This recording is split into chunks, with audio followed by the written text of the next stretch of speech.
Je vous propose qu'on appelle la première table ronde à venir s'installer sur l'estrade de la matinée, donc les différents experts et aussi nos deux modérateurs. Je vais donner les noms.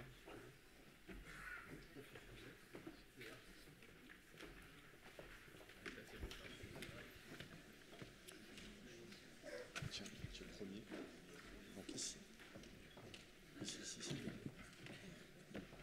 Deuxième. Ouais. Tristan. Troisième. Et ensuite,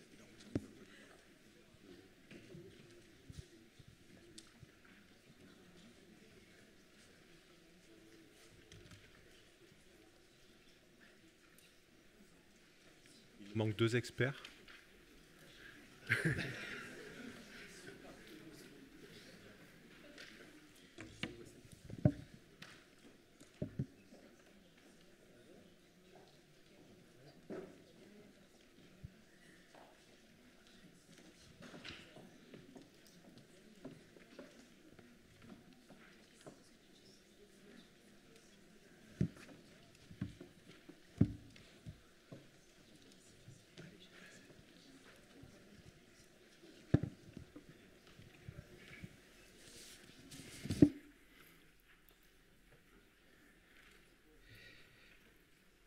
Comment ça défile? Je dois appuyer. Ok. Ok. Bonjour à tous. Je vous remercie. Je suis très honoré d'être ici et d'ouvrir ces travaux. Je remercie la Fédération, Monsieur et Madame le Président de la Commission, le comité d'organisation. En fait, c'est un honneur pour moi vraiment de participer à ces travaux avec l'histoire que j'ai sur la précédente audition auquel j'ai participé. Je vais y arriver. Un questionnement, en fait, pour répondre à cette question, qui sont les mineurs auteurs, c'est un peu comment comprendre qu'un mineur développe à la puberté des symptômes sexuels compulsifs, des comportements coercitifs dans sa propre intimité. Et pour répondre à cette question, en fait, j'ai essayé de m'appuyer sur les savoirs soutenus par la recherche clinique et puis par les savoirs expérientiels que j'ai développés à partir de la pratique de la psychothérapie en institution avec les mineurs orientés au service de l'antenne de psychiatrie et psychologie légale de la Garenne-Colombes et ensuite au centre EDO en secteur privé. En fait, pour un aspect descriptif, ce sont surtout des garçons, les mineurs, entre 13 et 15 ans. Souvent, ils sont prépubères, ayant moins de 13 ans pour 27% d'entre eux. Généralement, ce sont des actes graves, des viols ou agressions sexuelles, pour 86% des cas faisant suite à des comportements sexuels problématiques de l'enfance qui sont mal repérés. 10% relèvent d'affaires incestueuses, d'après le dernier rapport de Maria Romero, les atteintes au sein de la fratrie étant le contexte le plus fréquent. Une violence des liens qui combine, et là on a beaucoup travaillé avec ça, là-dessus avec mon équipe, des mécanismes d'emprise psychologique, des mécanismes de silenciation, une non-mentalisation en fait des aspects, un gros stress à pouvoir admettre et accueillir, l'idée de la violence sexuelle et de la sexualisation des liens, avec des mécanismes de chantage affectif et un peu des mécanismes d'emprise. C'est un groupe hétérogène, comme on l'a dit, il n'y a pas de profil type, une typologie. En fait, les MEX 1 et les MEX 2 se réfèrent plutôt au fait qu'ils vont soit tantôt agresser des enfants ou des victimes du même âge. Les victimes sont des enfants jeunes, 57% moins de 12 ans. 16% entre 3 et 5 ans, ce qui veut dire que les victimes sont jeunes ou très jeunes. Un phénomène multifactoriel. Donc ça, c'est un point important, c'est-à-dire qu'en fait, on voit que c'est la combinaison d'un ensemble de facteurs. Ils sont plus exposés aux agressions sexuelles, à la violence sexuelle intrafamiliale. Un élément important aussi qui semble être un élément émergent, c'est probablement en lien avec des aspects systémiques de nos modes de lien, c'est le climat incestuel. Le climat incestuel, je pense en fait que c'est ce que j'essaye d'expliquer aux enfants, c'est comme l'énergie sexuelle qui circule entre nous, mais ça ne veut pas dire qu'il y a une intentionnalité de faire quelque chose, comme quelque chose qui vient se mettre dans le système d'attachement. On voit aussi un problème de limite avec des liens qui sont très fusionnels, des difficultés d'admettre la séparation ou peut-être la connexion aussi pour certains parents qui veulent rejeter le contact à l'enfant, la présence de traumatismes familiaux transgénérationnels non résolus. Ils sont plus exposés à l'adversité précoce, ce qui est significativement associé au risque de reproduire la violence subie. Et ce que j'observe aussi, c'est des conditions de naissance défavorables avec des mécanismes de noyautage d'un état du moi primitif qui est extrêmement monstrueux, des sensations extrêmement angoissantes pour eux d'aller dans cette mémoire-là. Rupture et défaut de figure d'attachement stable, ils grandissent significativement avec des parents seuls. Ils sont plus nombreux à être placés en service de protection de l'enfance. Ils entrent dans le sexuel plutôt que dans une sexualité. Et pour moi, en fait, le sexuel, c'est un produit de consommation. Dans une économie de marché, on est dans autre chose que la sexualisation du lien d'attachement dans l'intimité, du lien dans l'intimité. Donc, je pense vraiment qu'il y a une distinction à faire entre le sexuel et la sexualité. Ils sont plus exposés à la pornographie softcore avant l'âge de 10 ans et au contenu hardcore après 10 ans.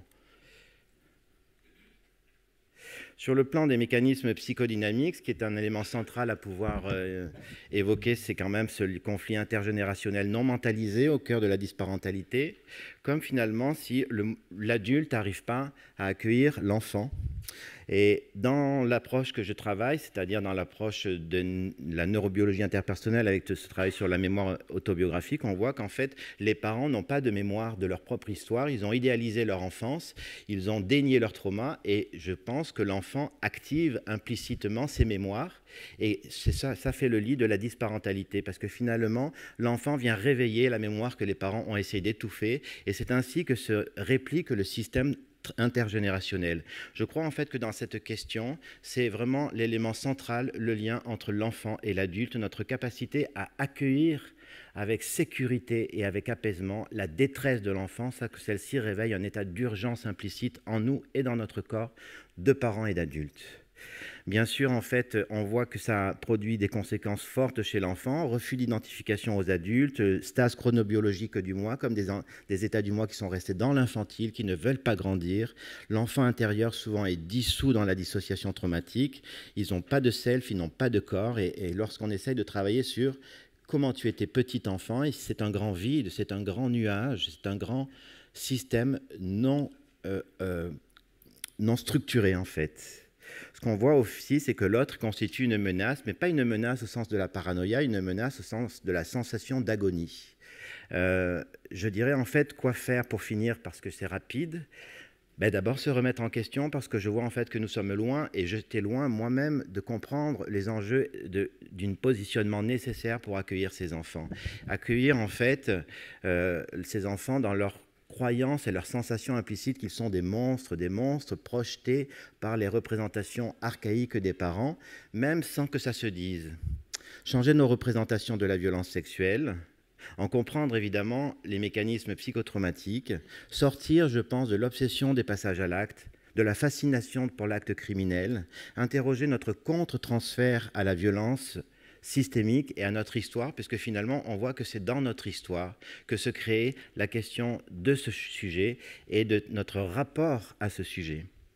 Réinterroger évidemment nos praxis, revenir à une clinique humaine, inconditionnelle, c'est-à-dire qu'en fait, je trouve qu'on est vraiment sur la prestation, on est vraiment sur la programmatique, et à un moment donné, en fait, ils ont besoin, ces enfants, de rencontrer des adultes sécures, qui sont confiants, qui sont sécures dans leur capacité d'accueillir, dans une sensation inconditionnelle qu'on est là et qu'on croit en leur humanité. Je pense que ça, c'est fondamental.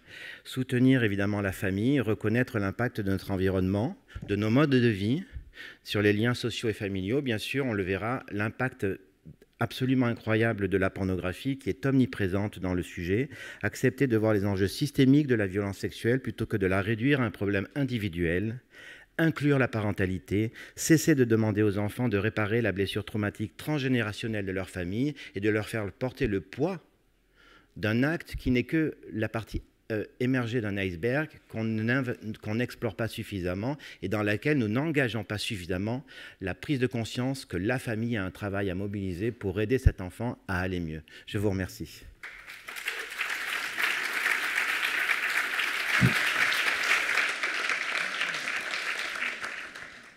Donc, il y a une place pour les questions. Merci, on les a tellement terrorisés que le timing est plus que respecté. Merci.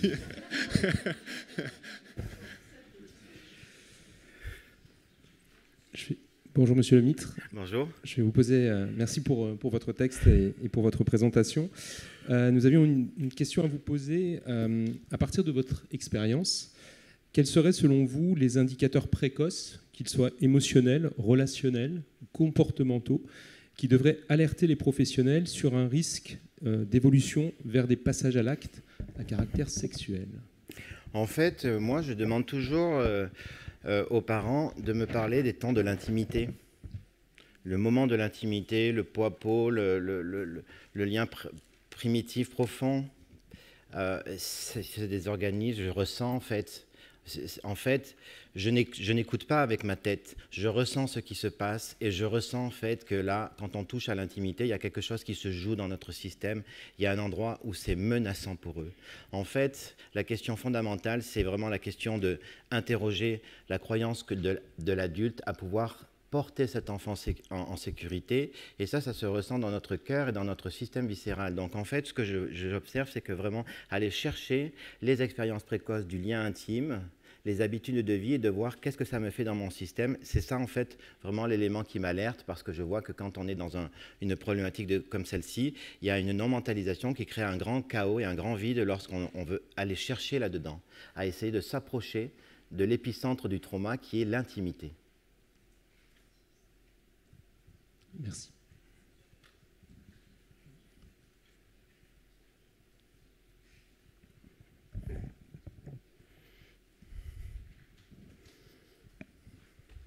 Oui, bonjour.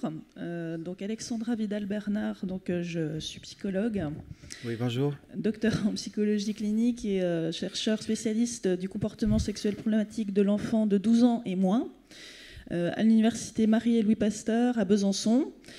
Et j'interviens en fait également au sein d'un dispositif, le dispositif EDAO-CSP, qui est un dispositif qui a été co-créé en 2021, dispositif clinique et de recherche, co-créé avec le CRIAS mineur Franche-Comté, dédié à l'évaluation clinique des enfants en fait, de moins de 12 ans, qui présentent en fait, ces problématiques.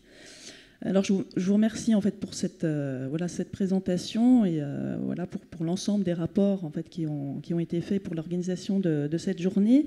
Donc moi mon prisme en fait bien sûr c'est la question des enfants de 12 ans et moins, et ça va être toujours mon champ en fait comme ça. Et si vous avez présenté des éléments transversaux entre les enfants et les adolescents et qui est tout à fait bien sûr en fait pertinent. Il me semble vraiment important, en fait, en tout cas, de différencier dans cette question des profils la question en fait, des mineurs en fait, de 12 ans et moins, parce qu'il y a vraiment des spécificités et qu'on ne peut pas amalgamer en fait, avec les adolescents. Et, oui. il y a un certain nombre en fait, de données en fait, qui sont sur le sujet. Et nous, notre expérience de plus de 4 ans au sein de ce dispositif, qui a été d'abord expérimental pour information, qui a été pérennisé et qui est amené à se déployer dans tous les départements de France, puisque nous avons appris en fait, au début juin qu'il a été qualifié en dispositif pépite, nous montre en fait en tout cas que la question de la différence d'âge dans les mineurs auteurs ou mineurs agissants, parce que plus les enfants sont en bas âge, moins on a envie de les qualifier de mineurs auteurs. Des enfants de 4 ans avec des violences sexuelles en fait, extrêmement importantes, on a plus envie de les appeler mineurs agissants. En tout cas, dans cette question des profils, et je pense que ça sera une remarque pour tout le long du rapport, il faudrait pouvoir vraiment différencier en fait, ces catégories d'âge parce qu'il y a vraiment des spécificités. Voilà. Mais je vous remercie pour les données. Ok, je peux être que d'accord avec ça. Je crois que c'est un sujet fondamental. On voit bien que chaque âge développemental engage une problématique, un regard spécifique à cet âge au regard de la question. Je ne peux pas aller... Bon, je pense que c'est important, effectivement. Yvonne Coinson, pédopsychiatre. Oui. Bonjour. Bonjour. C'est par rapport à la question du repérage qui a déjà été posée. Il me semble qu'au cours de ma pratique, pendant les 20 ans où je me suis occupée de ça quand je travaillais, ce que je repérais comme facteur d'alerte, c'était comment fonctionnait le trio papa, maman, enfant. C'est-à-dire, il y a des moments où, comme vous le dites, c'était dans mes tripes, je me disais, il y a un loup. Oui. Et ça me mettait un peu sur le fil. Alors, il y a des situations où on est interpellé parce que le passage à l'acte est déjà arrivé, mais il y a d'autres situations où on sent, sans pouvoir le formaliser, un climat. Et moi, j'ai beaucoup travaillé sur la question papa-maman. Okay. Comment ça fait une faille qui donne à l'enfant une possibilité de passage à l'acte, ou pas une autorisation, mais une quasi-obligation. Je ne sais pas si ça répond à votre clinique, parce que ça peut être utile, me semble-t-il, pour ceux qui vont s'occuper de ces enfants-là. Je crois en fait dans le repérage, la difficulté, c'est que on dirait, c'est comme si notre cerveau aussi a du mal à voir l'invisible. Et c'est déjà ça, c'est qu'est-ce qu'on peut repérer en nous. J'ai l'impression que le repérage, il focus sur l'enfant, et peut-être que c'est d'abord en nous qu'il faut qu'on repère des mécanismes et des processus. Qu'est-ce qui se passe en nous à la rencontre de ces enfants? Quels sont les mécanismes qui s'enclenchent? Et ça, c'est un élément qui est un peu un angle aveugle. Ensuite, le deuxième point, c'est que je pense qu'il y a effectivement des modalités de parentalité qui peuvent être dysfonctionnelles. On a ces couples fusionnels, interdépendants, qui sont contre les enfants. On a aussi des enfants qui sont comme fétichisés, qui sont comme idéalisés, qui sont appropriés. Ils deviennent un objet absolu du parent. Et puis ce parent, s'il a des mémoires traumatiques sexualisées, en fait, il va déborder d'excitation pour cet enfant qui peut occasionner en fait de la dysrégulation. On a parfois aussi des situations dans lesquelles on a l'impression que l'enfant, il vient comme réaliser un désir inconscient parental de venir régler quelque chose d'une histoire non résolue. Donc il y a des formes de positionnement, des places subjectives dans la famille, chacune différente. On voit aussi que dans le rapport aux fratries, ce que j'observe, c'est qu'on a des enfants qui vont venir rejouer en fait les conflits conjugaux, et finalement la violence sexuelle est comme s'inscrit dans une sorte de réponse mimétique de la fratrie à reproduire cette violence, des modes de lien aussi dans l'attachement, d'abus, de contrôle, d'emprise de l'autre. Et en fait, on se rend compte que c'est vraiment comment on interroge la place subjective et symbolique de chacun dans la famille, qui est un élément important, avec souvent un enfant qui va être désigné comme celui sur lequel on va essayer de faire porter un symptôme systémique transgénérationnel.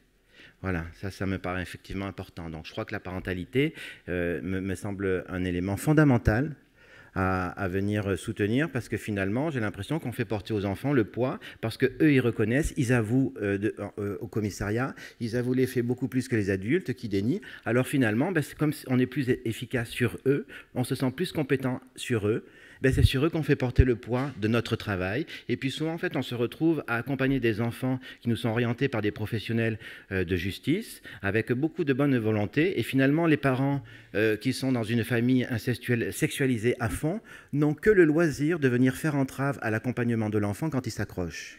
Il y a un vrai sujet, c'est-à-dire que l'enfant, il se retrouve avec une batterie de travail à faire, et les parents, eux, n'ont rien à faire, juste à foutre un peu le bazar. Et là, il y a vraiment quelque chose qui m'interpelle, parce que c'est vraiment quelque chose qu'on vit dans l'accompagnement.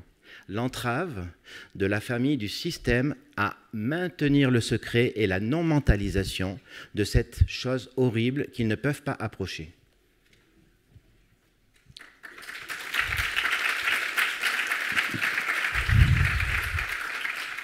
Il y a encore le temps pour une question. J'ai une petite indication. Je demanderai aux personnes qui posent des questions d'être le plus concis possible, hein, et de se lever aussi pour que tout le monde vous voit poser la question. Je sais, c'est très contraignant. Bonjour, Nelly Lequitte, médecin et membre de la Société française de santé publique. Je voulais revenir sur le problème de l'âge et de lien avec la puberté. Vous avez dit que 70% des acteurs, des auteurs, étaient des enfants pubères, 27% prépubères, quid des 3%, et par ailleurs, est-ce un phénomène indissociable? Auquel cas, pourquoi n'en parle-t-on pas plus dans les repérages? Parce que la puberté ne se fait pas du jour au lendemain. Est-ce un phénomène quoi? Indissociable. D'être auteur, d'être obligatoirement pubère ou prépubère. En fait, pour moi, il y a comme il y a quelque chose de biologique là-dedans, dans une réponse très chronométrée. Hein, je veux dire, j'en ai vu des centaines, hein, des mineurs auteurs depuis 25 ans, donc je vois qu'il y a quelque chose ça se passe là. C'est comme un déclenchement, un processus. Il y a un moment où ça se passe. Et effectivement, la question, c'est que, et on le voit dans les services de protection de l'enfance, tout d'un coup, ils nous sollicitent en urgence parce que l'enfant, il n'arrive plus à contrôler des actes qui débordent, mais parce qu'en fait, finalement, on a mal repéré avant qu'il y a un problème avec des comportements discrets qui sont des comportements intrusifs. Dans l'attachement, il y a des modes inopérants ou des modes internes inopérants pour moi, qui ne sont pas repérés. Et peut-être que d'abord, avant de se focus sur la question de voir le sexuel, là, quand il déborde et quand il agresse, il faut voir les liens. Mais quels sont... Est-ce qu'on s'interroge sur comment on crée nos liens sociétalement ? Pourquoi ces enfants qui sont tout petits se mettent à faire ça? Ce n'est pas par l'opération du Saint-Esprit. On sait aujourd'hui, avec les travaux de neurobiologie interpersonnelle, que le cerveau est une éponge. Il ne fait que s'imprégner de ce qu'il voit. Mettons-nous à nous questionner. C'est nous qui sommes, ces enfants sont le reflet de notre difficulté à être en lien. Je crois qu'il y a quelque chose fondamentalement qu'il faut interroger, c'est nous. Et nous, en tant que personnes avec une intimité individués, mais aussi nous en tant que système. Et je crois que cette crise qui touche l'enfance doit interroger nos modes de lien, la manière dont nous arrivons à faire grandir les enfants en sécurité pour qu'ils puissent rentrer en lien efficacement, avec empathie et sans mécanisme intrusif les uns aux autres. Et en fait, à un moment donné, si les enfants cherchent à se dominer et à se contrôler, je crois en fait que c'est peut-être quelque chose qui doit nous interroger, nous, en tant qu'adultes et en tant que société. Merci beaucoup.